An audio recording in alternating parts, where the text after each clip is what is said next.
Okay, I know once again I am late with this review, but we're gonna get it in because we almost through this season. The reunion is hopefully right around the corner. I feel like they're gonna probably try to put in some kind of break. So who knows what they were gonna be able to watch the reunion. But anyway, so this episode for me was just like, oh my God, like we have one connection and the other ones are strained as fuck. Like Paul and Dakia are just friends, but they keep going on dates. I ain't really mad at that though. If Owen is paying for the meals, why not? Let's go eat, let's go talk, whatever. At the end of the day, it is a production, you know what I mean? So as long as they have willing participants, the show must go on. And so, okay, we got Dakia and Paul, who friendship.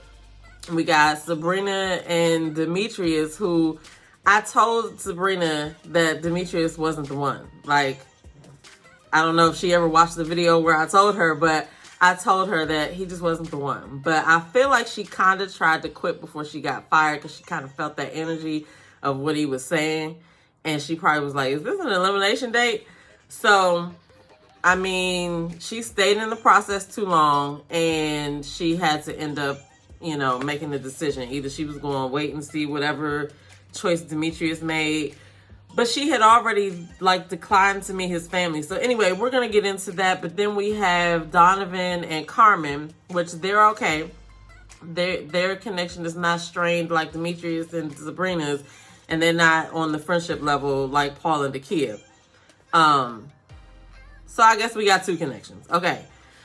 So the men meet with Tommy and they all excited because they're the final four. So Tommy started out by updating the men on the Tina situation. And if you guys remember from last week, they showed us that Tina apparently stood Tommy up. Now, I don't believe that. Like, I don't believe that she left Tommy hanging like that. That's just a little far-fetched. I mean, it could be true, but I don't know. Who knows? It's all smoke and mirrors at this point. And I never felt like that in season 1, 2, and 3, even 4. I didn't feel like that. I didn't feel like it was so much of a production until these last couple seasons. Like, I don't know what the hell's going on. In this episode, the men have to introduce the women to their families. So, you know, it's about to get interesting. And then I'm thinking, like, if it was me, like, who they met would depend on how strong our connection was. You know what I mean? Clifton has a cousin and an uncle that he's going to introduce Joy to. So, you know, Joy gets there and they have a good conversation and they are asking good questions and she seems sincere and she seems genuine, but we already know that they both like are smitten with each other and this is just a formality for Joy to get a feel for his family and for Clifton to kind of see her in the hot seat a little bit. You know what I mean? But overall it was good. She let them know that she has to be out of the country for like 6 months, which that does make me wonder, like, why would she come on the show knowing that she has to be out of the country 6 months out of the year? Because that's kind of a strenuous relationship, especially if the man has small kids like Clifton. Now, it'd be the 6 months out of the year that kind of includes summer, but even still, it's like,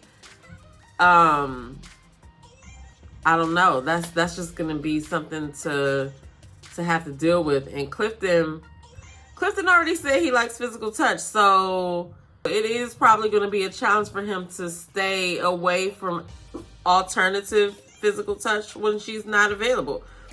Or he gonna be flying back and forth to Mexico, and I mean, hey, I wouldn't be mad at that either. But that's not economically smart. Like, don't do that. Anyway, so Donovan and Sabrina go on this solo date, and they both look a little like blown to be out there. But Donovan really, really is like in his asshole suit. You know what I mean? And I don't say that in a bad way because Donovan's in the category of a likable asshole, but he definitely has on his asshole suit on this date, and I wish we could hear the whole conversation because even though he probably was irritated throughout the conversation, they really played up on all of his moments where he was fully where he was full on asshole, like rolling his eyes and like making faces or whatever. They really, really played up on that. And that's fucked up he did that production. But it was funny to see. But I mean, I feel like Sabrina played musical chairs way too long. I feel like she started out good by trying to keep herself open to multiple partners, but like you got to get in and get out. Like you can't get in there and stay too long, because then you'll end up not having anybody to choose, because you've like checklisted them to death, or people will start to get irritated with the fact that you're going so far along in the process and you haven't made a decision. Because let's just be real, at some point you got to make a decision. You know what I mean? You can't just keep floating throughout. So I feel like that's what happened with Sabrina. I think that she missed the mark with Tori, because out of the three, I think Tori and her would have been a better match than her and Demetrius or her and Donovan. I did think her and Donovan had a good connection at first, but she is way too controlling to be with somebody like Donovan. That's not going to work. But she missed the mark on Tori, if we're just talking about guys that were there. Now, overall, maybe Tori's not her person either, but out of those three, it was Tori. So Sabrina says she doesn't trust Donovan, and Donovan lets her know that he took offense to her saying that he wasn't ready to love. And he also lets her know that he doesn't trust her either, because he says that what she says and what she does are two different things. Who knows how long that conversation was, but the gist of it was they both were not feeling each other any longer. But like in Sabrina's cutaway scene, she was like, Donovan's a bitter baby. And she said he was sitting there cleaning his dirty fingernails, but who knows? Maybe he just, I don't know. I don't have anything to say, but. And she says men can't handle seeing women have multiple connections. And I do agree with that. I'm not saying that this is Donovan's issue, but I'm just saying as a whole, we're not going to talk about the exceptions to the rule. As a whole, yes. So in one of Donovan's cutaway scenes, he actually says Sabrina is a liar. So who knows the backstory behind that? But he ends up telling her that he's going to go ahead and move forward with Carmen. Carmen fits into more of, the kind of woman he wants. And they kind of just show them sitting there just staring back and forth at each other. And it's like, I know that it did not go that way. It couldn't have gone that way. That must have been awkward as hell. And then Sabrina ends it by saying that Phil was right. He is an asshole. He had on this asshole suit. He did. So then Paul and Dakia meet up again, and they discuss what happened at the brunch. So Dakia was like, she had questions or whatever, because she probably wanted to know, did you say that? Like, what did you say to her to make her say that? And so Paul explains to her what he said and tells her that Carmen tried to spin it. So he tells Dakia that he's not into Carmen. He makes a comment about her being judgmental and superficial, but so then he asks Dakia to meet somebody in his family. Now, I'm really shocked about this, because I wonder, can he feel the friendship vibe that she's feeling? Because we see the friendship vibe, right? You can just see it. Just like if they had chemistry, we would be able to see it. So she accepts. So then they cut to Donovan introducing Carmen to his mother. Now, I really have to say, I did like Donovan's mother. I feel like she asked some good questions. She asked Carmen she told Carmen that she asked Carmen, what kind of morals and values have you shown your son? I thought that was a really great question. Being a mom of a son, it's a lot. Being a mom of a son, especially a single mom, there's just certain decisions that have to be made. You know what I mean? Because your child is watching you. So, I like that question. That's all I'll say. I like that question.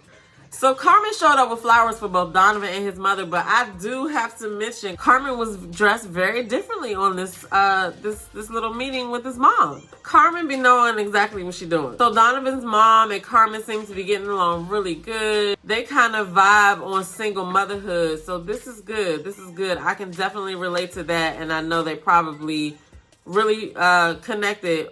And I can see how they connected on that. But this is the first time we really saw this side of Carmen, because she even talked about some things that they haven't shown her talking about in the past episode. But Donovan's mom said she was impressed. And she said that Carmen was a keeper. So that kind of shocked me, because they didn't show us a lot of their conversation. But they did show us enough to let us see that they were vibing, So So anyway, so then Sabrina and Demetrius have a solo date. So they're talking and everything. The subject of women taking men's last name came up.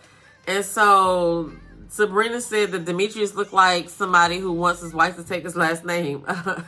That's what usually happens. Like, I do know that now we're coming up on a new generation where women are okay with proposing to men, and women are okay with, you know, suggesting not to change their last name, and men are going for it as well. So, I mean, I'm from the old school. The last name is changed when you get married, but it is what it is. To each his own, you know what I'm saying?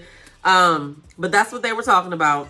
And then Sabrina mentioned that she didn't change her last name in her other marriage. Now, I didn't really hear that at first, but I don't know. Like, for some reason, I feel like it makes it seem like you're not all the way in. I don't know. But this further is like making it obvious. Girl, he is not the one. Like, I don't know what in the world she's looking for at this point. I really don't. I mean, and then Demetrius asked her to meet his family. Like, is he not seeing what we're seeing?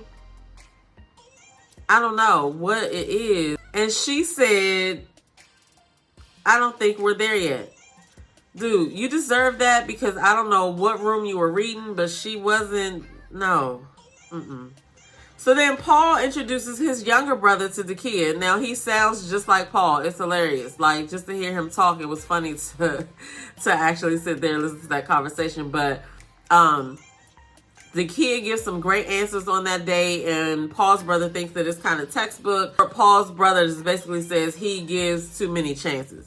But I kind of feel that, though, because I'd rather give a person as many chances as I need to, so that I can walk away with no regret and say, I did absolutely try, and the fact that you failed is on you. It's not like you didn't have enough chances. But anyway, that's just me.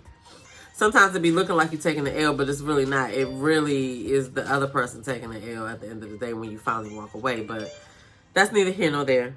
But I have to say, younger siblings be wise a lot of the times. You know what I mean? Don't sleep on those younger siblings. They be knowing what they talk about sometimes. And so the kid leaves and says it's still a friendship vibe. I feel like she was really trying to see something else too, but it just wasn't. It wasn't in the cards. So Demetrius and Sabrina have another solo date. And so on this solo date, you know, I guess Tommy sent him out there to make a final decision. And who knows what he was going to say, but Sabrina kind of beat him to the punch and cut him off and was like, I'm glad we're having this conversation. And she basically told him that he's a good person, but he's not her person, and her person's not here, so she's rolling out. So Demetrius is like, well, you don't want to finish this journey with me. And then he decides that he's rolling out too. So there's another self-elimination, a double elimination. So this has to be awkward, because, like, I'm the type of person that when I hear a song on the radio, I'll be thinking about how they must have been in the studio when they were recording it. So when I see these dates where it's like awkward, where somebody's either like bowing out or they're telling them that they're eliminated, I wonder like how long it took. Gosh, I wonder like how long it took to film the scene, because you got to sit there and get whatever takes production is looking for, and then it's not like you're never going to see that person again, because you're going to have cast events and stuff like that after everything is over. That must be awkward as fuck. So the men deliberate, and cheers to them being the final four. They talk about their current connections, and Paul says that he always gets truth from the kid, and Tommy said, what, you don't get that from the other women? And he said no. So next week, like I said, the women are introducing the men to their families, so that's going to be interesting. And then the reunion going to be right around the corner. So, I don't know. Are y'all still excited for this season? Are y'all over it? Y'all ready for Miami? Like, get in the comments below and let me know what y'all think. Because I'm kind of, like, just ready for the reunion at this point. But we'll see what happens next week. I mean, make sure y'all keep y'all eyes out for interviews. And make sure y'all are watching Kamisha Reviews Ready to Love panel on Saturdays. There's always a lot of past and current cast members over there on the panel each week. So check that out. Like this video, share, subscribe, and I'll see y'all in the next video. Peace.